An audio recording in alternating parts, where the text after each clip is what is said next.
Assalamualaikum. Pada tutorial pembangunan dan alam sekitar hari ini kami daripada kumpulan 9 akan membentangkan mengenai jantina pembangunan dan persekitaran. Manakala tajuk yang akan kami bincangkan ialah terangkan perkaitan antara jantina, persekitaran dan kelestarian. Ahli kumpulan 9 yang pertama ialah Imad Farizal bin Syamsu Alam. Yang kedua ialah Muhammad Nur Hisham bin Abdul Sadah. Dan yang terakhir saya sendiri yaitu Rusmadi bin Nasir. Kita masuk kepada gender. Maksud gender. Secara etimologinya, gender merupakan perkataan Inggris yang dipinjam dari kosakata lama Perancis. Gender genre yang berarti kind, genus, dan style, yang mana sumber ambilannya dari bahasa Latin gender yang bermaksud race dan kind. Istilah gender berasal daripada peradaban barat yang mana ia lahir kesan protes atau provokasi golongan perempuan terhadap ketidakadilan kaum lelaki dalam masyarakat barat. Dalam Islam umumnya dan dalam peradaban Melayu khususnya, tiada istilah yang tepat untuk memberi satu gambaran jelas tentang istilah gender. Senario ini tidak bermakna dalam tradisi masyarakat muslim. Tiada sebarang persoalan gender dalam hubungan lelaki dan perempuan. Namun, prinsip ajaran Islam serta nilai dan norma dalam tradisi masyarakat muslim menjadi hubungan timbal balik dalam menentukan pola hubungan di antara keduanya. Justru, istilah gender dipinjam ke dalam perbendaharaan kosakata bahasa Arab dengan perkataan al-gendar atau al-naw al-ijtima, dan dalam bahasa Melayu dengan ejaan yang sama, yaitu gender. Kita masuk kepada slide seterusnya. Dalam bahasa Malaysia, perkataan gender hanya masuk dalam daftar leksikon oleh Dewan Bahasa dan Pustaka pada tahun 2005. Namun pengertiannya masih sama dengan erti asalnya kerana gender dari segi literalnya masih diartikan sebagai jantina ataupun klasifikasi seksual. Istilah gender mula digunakan dalam bidang psikoanalisis sebelum dikembangkan dalam wacana feminisme. Penggunaan perkataan ini pada asalnya dikemukakan oleh John Monnet 1965 dalam karyanya Sex Research New Developments. Kemudiannya dikembangkan sebagai teori oleh psikoanalisis Robert Stoller pada tahun 1968 dalam bukunya Sex and Gender on the Development of Masculinity and Femininity dan diformulasikan dalam disiplin feminisme oleh Anne Oakley 1972 dalam penulisannya Sex, Gender and Society. Seterusnya saya akan membentangkan mengenai konsep persekitaran. Menurut Rahil dan Habibah, pada tahun 2002, persekitaran atau dikenali juga sebagai nature adalah merangkumi semua perkara yang boleh mempengaruhi perkembangan seseorang individu. Selain itu, persekitaran juga dapat memberikan kesan kepada segala organisme semasa hayatnya. Persekitaran juga terbagi kepada dua jenis, yaitu alam sekitar manusia dan alam sekitar fizikal. Di samping itu, persekitaran juga merujuk kepada keadaan di sekeliling atau keadaan yang menjadi latar belakang kepada seseorang atau sesuatu objek. Seterusnya saya akan membincangkan mengenai jenis-jenis persekitaran. Persekitaran yang pertama ialah alam sekitar manusia. Alam sekitar manusia terdiri daripada beberapa buah proses yang merangkumi aktiviti manusia yang dapat menjejaskan alam sekitar. Sebagai contoh, proses pembangunan tidak terancang, perindustrian, migrasi, dan proses pembalakan haram yang dapat memberikan kesan yang buruk kepada alam sekitar. Jenis persekitaran yang kedua ialah alam sekitar fizikal. Alam sekitar fizikal terdiri daripada 4 buah komponen yang saling berinteraksi, yaitu biologi, litosfera, hidrosfera, dan atmosfera. Seterusnya, sistem-sistem ini dapat membekalkan sumber alam yang sangat penting kepada manusia dan hidupan yang lain di bumi, seperti tumbuh-tumbuhan, binatang, dan selainnya. Kita beralih kepada konsep pembangunan. Menurut laporan Suruhanjaya Selatan pada tahun 1990, pembangunan boleh didefinisikan sebagai satu proses yang mana ia membolehkan kehidupan manusia merealisasikan potensi, membina keyakinan, serta membawa kehidupan ke arah kemuliaan dan penuh bermakna. yang membebaskan manusia dari rasa takut untuk meminta dan dieksploitasi. Ia merupakan pergerakan yang menjauh dari penindasan politik, ekonomi, dan juga sosial. Menurut Tadaro pada tahun 1977, berpendapat bahawa pembangunan melibatkan proses penyusunan dan mengorientasi semula sistem ekonomi sosial. Ini bermakna bahawa pembangunan bukan sahaja melibatkan pertambahan kepada pendapatan dan pengeluaran, bahkan juga mengambil kira perubahan institusi sosial, struktur pentadbiran, pendapat umum, adat resam dan kepercayaan. Syed Husin Ali pula pada tahun 1976 menyatakan bahawa pembangunan ekonomi bertujuan untuk menaik taraf hidup ekonomi sebahagian besar masyarakat. Pencapaian tinggi dalam bidang ekonomi boleh menjadi asas yang kukuh bagi memajukan atau membangunkan bidang-bidang lain seperti pelajaran, kemasyarakatan, dan kebudayaan. Maka, pembangunan tidak boleh terbatas kepada hal-hal ekonomi sahaja. Sebaliknya, meliputi semua bidang dalam kehidupan masyarakat. Tokoh Eropah pula pada tahun 1979 berpendapat bahawa pembangunan boleh ditunjukkan dengan terhapusnya kemiskinan, kurangnya jumlah pengangguran serta rapatnya jurang ketaksamaan. Ini biasanya mencirikan negara-negara dunia ketiga.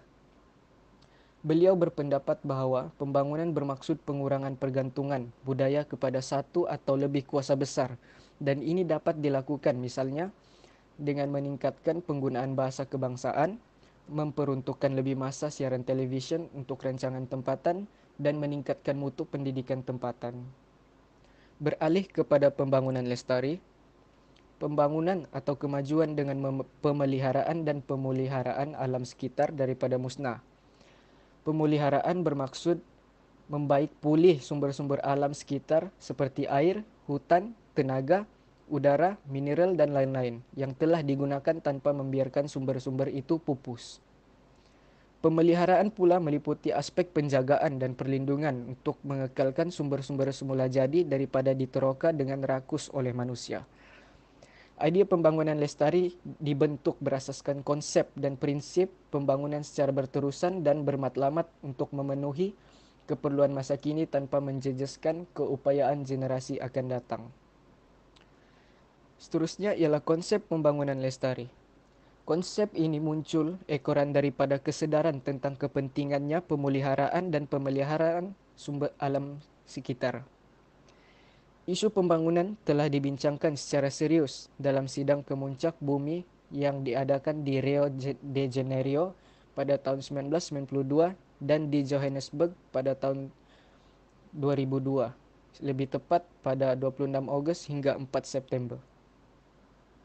Persidangan pada tahun 1992 telah merintis pada wujudnya Agenda 21, yang mana merupakan plan tindakan yang mengandungi satu set prinsip yang menyeluruh untuk membantu pihak kerajaan dan institusi dalam melaksanakan dasar-dasar dan program-program pembangunan lestari di negara masing-masing.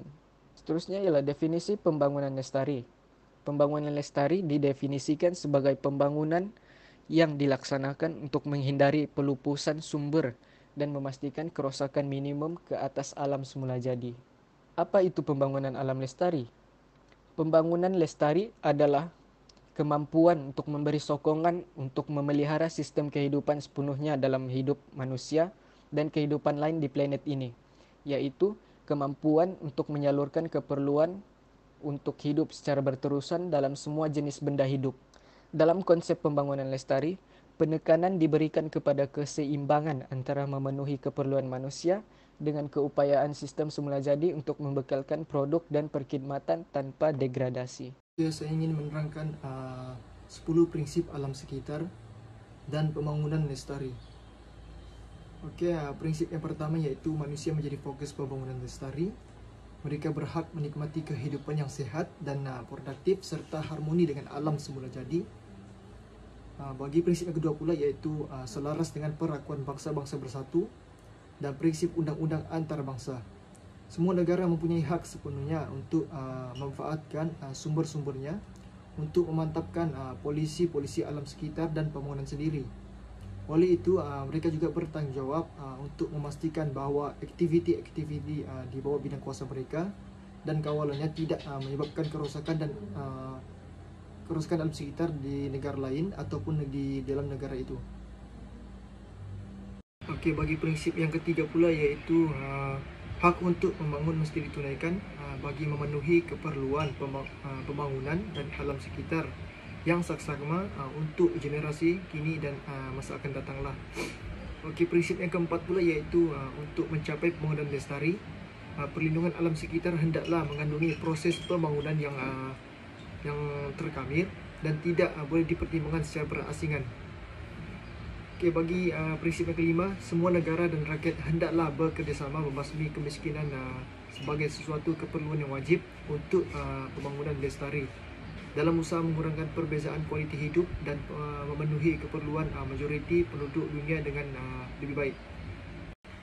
Okey, prinsip yang keenam pula iaitu keadaan keperluan khas negara membangun, terutama yang negara kurang membangun dan terlalu terdedah kepada bahaya alam sekitar haruslah diberi keutamaan yang khususlah. Okey, prinsip yang ketujuh, setiap negara hendaklah bekerjasama dalam semangat perkongsian sedunia untuk memelihara, melindungi dan mengekalkan kesihatan dan integriti ekosistem bumi lah. Okey, prinsip yang ke-8 iaitu untuk mencapai pembangunan lestari dan kualiti hidup yang lebih baik untuk semua rakyat, negara hendaklah mengurangkan dan memberhentikan pola pengeluaran dan kepanggungan yang tidak lestari untuk memajukan polisi-polisi demografi yang sesuai. Okey, prinsip yang ke-9 pula iaitu setiap negara haruslah bekerjasama untuk mengukuhkan keupayaan masyarakat yang terpinggir bagi membangun dan melestarikan dengan mempertingkatkan kefahaman saintifik dan teknologi agar dengan peningkatan beberapa aspek ini dapat membangun penyelesaian perkembangan dan pemindahan teknologi baru dan inovatif dapat dibangunkan dengan baik. Okey, prinsip yang terakhir pula iaitu alam sekitar haruslah ditandangi dengan semua penduduk masyarakat yang terkesan pada semua peringkat yang relevan. Selain itu, pada peringkat luar ataupun kebangsaan, setiap individu haruslah mencari akses maklumat mengenai alam sekitar yang telah diwujudkan oleh beberapa orang yang berpengalaman ataupun pihak berkuasa, termasuklah beberapa perkara tentang bahan mentah yang berbahaya agar pihak masyarakat dapat mengikuti aktiviti dan melibatkan diri mereka dalam proses memberi pendapatlah. Gender dan persekitaran dapat dikaitkan melalui peranan gender melalui persekitaran ataupun masyarakat. Peranan gender dikaitkan dengan fungsi dan tanggung jawab yang ditentukan masyarakat kepada lelaki dan wanita dalam menjalankan kehidupannya. Peranan gender juga merupakan peranan dan tanggung jawab yang diberikan kepada lelaki dan wanita yang ditentukan oleh politik dan budaya masyarakat serta disosialisasikan serta mesti dipatuhi oleh lelaki dan wanita. Peranan gender juga mempunyai kaitan dengan peranan dan kedudukan sosial yang berbeza mengikut zaman dan masyarakat tertentu. Peranan gender juga timbul akibat daripada perspektif masyarakat tentang perbezaan peranan sosial yang dimainkan oleh lelaki dan wanita, yaitu bagaimana seseorang lelaki dan wanita harus bertindak, berfikir dan menunjukkan emosinya. Peranan gender juga didefinisikan berbeza mengikut budaya masyarakat dan biasanya mengandungi ciri-ciri umum tertentu seperti jangkaan perwatakan personality, peranan sosial dan kedudukan sosial. Peranan gender boleh dan memang berubah mengikut peredaran massa di antara masyarakat dan budaya serta akibat daripada perubahan sosial, ekonomi dan politik. Peranan wanita. Wanita pada pandangan masyarakat adalah cantik, lemah lembut, bersopan santun, tahu memasak dan lain-lain. Budak perempuan dari sejak kecil diajar untuk memasak, menjahit baju, membasuh baju, menyidai baju dan lain-lain. Perempuan pada zaman dahulu akan dikawinkan pada usia yang muda seperti 14 tahun. Hal ini menyebabkan mereka tidak dapat untuk belajar dan tempat mereka hanyalah berada di rumah. Mereka bertindak sebagai istri dan ibu yang menyokong keluarga. Wanita pula harus memilih pekerjaan yang bersifat feminin, yaitu guru tadika atau juru rawat. Bagi wanita yang memilih pekerjaan yang bersifat maskulin akan dilihat sebagai pelik kerana mereka tidak akur kepada persepsi masyarakat. Hal seperti ini yang menyebabkan wanita membuat protes dan provokasi terhadap persepsi masyarakat tentang peranan wanita seperti yang saya sebutkan daripada maksud gender sebentar tadi. Seterusnya adalah wanita dalam pendekatan pemodernan. Esther Boserup melihat kembali proses pembangunan tahun 1950 sehingga 1960 dengan perspektif sensitif gender. Esther Boserup adalah ahli ekonomi Denmark. Dia belajar pembangunan ekonomi dan pertanian, bekerja di Pertubuhan Bangsa-Bangsa Bersatu dan juga organisasi antara bangsa yang lain, dan menulis buku-buku penting mengenai perubahan agraria dan peranan wanita dalam pembangunan. Boserup tidak hanya melihat peranan wanita dalam pembiakan, tetapi juga peranan produktif penting mereka dalam ekonomi pertanian. Boserup melihat peranan pertanian dalam pendekatan yang dikembangkan pada masa itu, yaitu pendekatan pemodernan. Menurut pendekatan ini, wanita diabaikan atau dilihat sebagai bagian dari rumah tangga, atau dengan kata lain hanya objek kesejahteraan. Pendekatan kesejahteraan era modernisasi yang meletakkan wanita sebagai sasaran menunjukkan bahwa wanita hanya penerima pembangunan pasif. Sekiranya ditelusuri dari adanya pendekatan ini, dapat dikatakan bahwa strategi pemodernan belum berhasil membasmi kemiskinan. Begitu juga hubungan dengan wanita yang tidak disentuh secara langsung oleh program-program ini. Sebenarnya akan mengalami kerugian. Argumen yang dikemukakan adalah jika karya tradisional wanita tidak diakui sebagai bagian dari ekonomi nasional, usaha diperlukan untuk menyediakan mereka pekerjaan berharga yang harus disatukan dalam pembangunan atau paling tidak disatukan ke dalam ekonomi pasar. Wanita juga harus diberi peluang yang sama seperti lelaki dalam menyumbang kepada pembangunan. Seterusnya adalah pendekatan untuk memperkasakan atau jantina dan pembangunan. Satu-satunya pendekatan untuk wanita dalam pembangunan yang melihat semua aspek kehidupan wanita dan semua pekerjaan yang dilakukan oleh wanita, sama ada produktif, pembiakan swasta atau awan, dan menolak sebarang usaha untuk meremehkan pekerjaan menjaga keluarga dan rumah tangga, menjadi terkenal sebagai pemerkasaan atau lebih umum disebut sebagai jantina dan pembangunan bagi wanita dalam pembangunan. Pemerkasaan lebih banyak berkaitan dengan pendekatan bottom up, dan banyak pemikiran ini muncul dari tulisan feminis dan gerakan wanita yang muncul di selatan. Pendekatan ini memahami tujuan pembangunan bagi wanita dari segi kebebasan dan kekuatan dalaman, dan lebih kurang menekankan pembuatan undang-undang berkaitan dengan kesetaraan antara laki dan wanita. Ini dapat menunjukkan bahwa wanita menginginkan kesamaan antara lelaki dan wanita. Pembangunan dengan tumpuan terhadap aspek persekitaran. Pihak kerajaan telah menggariskan beberapa penekanan yang memerlukan pertimbangan pembangunan agar usaha untuk mengurangkan impak negatif dengan cara mengenal pasti cara yang positif yang berkesan agar dapat menyumbang kepada pembangunan yang seimbang dari aspek sosioekonomi.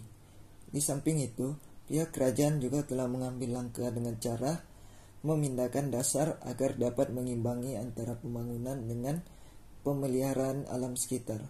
Namun, kita dapat melihat masih terdapat beberapa kesan negatif yang timbul setelah usaha tersebut. Antara kesan-kesan negatif pembangunan terhadap persekitaran, yang pertama ialah pembangunan yang menumpuk dan tidak terkawal. Pembandaran yang menumpuk akan menyebabkan pembangunan sosial dan ekonomi hanya wujud di bandar besar, manakala kawasan yang lain akan tetap ketinggalan. Pada masa yang sama, peruntukan pembangunan hanya akan disalurkan khususnya ke bandar-bandar yang besar. Justru fenomena ini akan melebarkan lagi jurang perbezaan antara bandar besar dengan kawasan yang tidak maju, khususnya di luar bandar. Kesan yang kedua ialah penghijrahan penduduk luar bandar ke bandar. Penghijrahan penduduk dari desa ke bandar boleh menimbulkan masalah, terutamanya kepada sektor pertanian. Mereka yang berhijrah biasanya terdiri daripada golongan muda, terpelajar, dan aktif dari segi ekonomi, menyebabkan sektor pertanian kehilangan tenaga buruh mahir dan keupayaan. Ini akan menyebabkan wujudnya tanah-tanah terbiar yang telah menjadi fenomena biasa di kawasan desa. Penghijrahan ke kawasan bandar juga boleh mendatangkan masalah penyesuaian dengan kehidupan di bandar. Hal ini berlaku karena golongan ini biasanya kurang bersedia dengan corak sistem ekonomi dan sosial di bandar. Kesan yang ketiga ialah peningkatan kadar kemiskinan. Sebagian besar kemiskinan di bandar berpunca daripada pengangguran dan tingkat pendapatan yang rendah. Kos hidup yang tinggi di kawasan bandar mewujudkan beberapa tekanan kepada anggota keluarga, terutama jika hanya suami atau bapak yang bekerja. Keluarga yang berpendapatan kecil tidak akan menyediakan berbagai keperluan kepada anggota keluarganya seperti rumah kediaman yang selesa, kemudahan pendidikan kepada anak-anak, peralatan rumah, kendaraan, simpanan untuk masa depan, dan lain-lain. Kesan yang keempat ialah pencemaran alam sekitar. Pembangunan yang pesat turut membawa bersama-sama impak negatif terhadap persekitaran fisikal, khususnya pembangunan yang tidak mampan, kesan daripada pertambahan bilangan penduduk, dan kerancakan proses pembangunan. Antara masalah persekitaran yang kerap dialami ialah pencemaran udara akibat pelepasan gas bermotor daripada pertambahan bilangan kendaraan bermotor, pencemaran bunyi bising, pencemaran daripada pembuangan sisa pepejal, peningkatan kejadian banjir kilat, dan kenaikan suhu mikro akibat proses urbanisasi. Kesan yang seterusnya ialah banjir kilat. Banjir kilat yang disebabkan oleh sistem perparitan tidak berstruktur di kawasan bandar akan mendatangkan fenomena banjir di kawasan tersebut apabila hujan lebat. Kesan yang terakhir ialah kesan rumah hijau. Kesan rumah hijau berlaku akibat aktiviti pembalakan tidak terkawal dan penerokaan hutan untuk keperluan sektor industri serta pembangunan akan menyebabkan kurang tumbuhan hijau di sebuah kawasan yang berfungsi untuk melembabkan suhu setempat sehingga dapat meningkatkan suhu di kawasan tersebut. Kesimpulan yang kami boleh simpulkan ialah nilai alam sekitar amat subjektif dan mengikut konteks. Ia mungkin dinilai berdasarkan fungsi dan kepentingan ekonomi, atau mungkin dinilai berdasarkan kepuasan dan kegembiraan yang ditawarkan, atau mungkin dinilai berdasarkan kesejahteraan dan kestabilan yang disediakan untuk kemandirian manusia. Walaupun kajian-kajian terdahulu tidak menunjukkan secara konsisten, pengaruh nilai pribadi ke atas nilai alam sekitar berhubungan antara kedua-duanya tidak dapat dinafikan. Berdasarkan inventori nilai yang dihasilkan oleh Rockich dan Schwartz, wujud nilai-nilai yang berkaitan dengan alam sekitar secara langsung atau tidak langsung. Berdasarkan teori Schwartz, hierarki nilai-nilai ini dijangkakan akan mempengaruhi motif seseorang individu tertentu penentuan nilai alam sekitar. Sebagai kesimpulan, penjurusan kepada orientasi ekosentrik, antroposentrik, dan egosentrik ataupun penetapan nilai monetari dipercayai amat dipengaruhi oleh profil nilai pribadi. Sekiranya satu sistem nilai alam sekitar yang mantap ingin dibangunkan, pengetahuan dan kefahaman tentang nilai pribadi perlulah dimantapkan terlebih dahulu. Sekian, terima kasih.